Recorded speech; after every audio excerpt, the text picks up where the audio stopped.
les sentiers de découverte du Stauffenberg.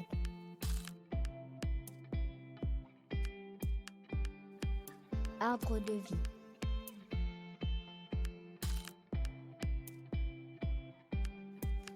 Nous nous trouvons ici à l'emplacement des anciens vergers de Saint-Amarin. Les plus avertis reconnaîtront pommiers et cerisiers de haute tige. Une partie des fruits était consommée en été et le reste conservé pour la fermentation et la distillation en hiver. Rien ne se perd à l'époque.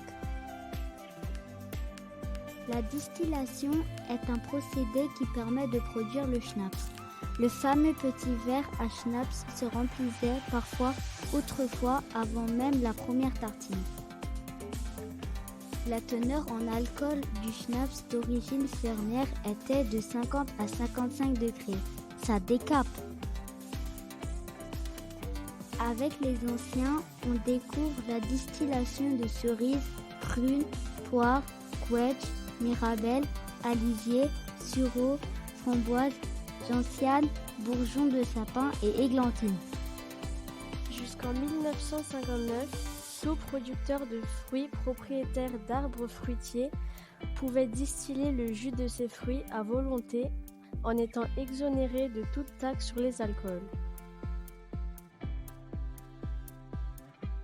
Puis, en 1959, arrive M. Pierre Mendès France et son programme de lutte contre l'alcoolisme.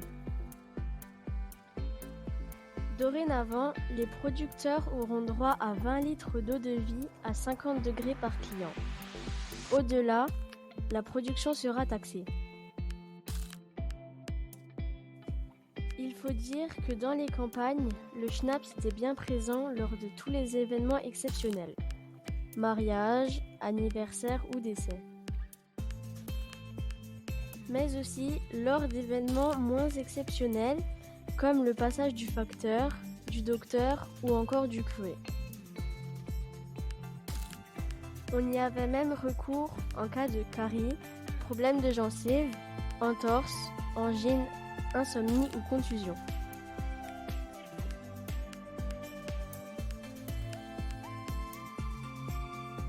Une vidéo à consommer sans modération.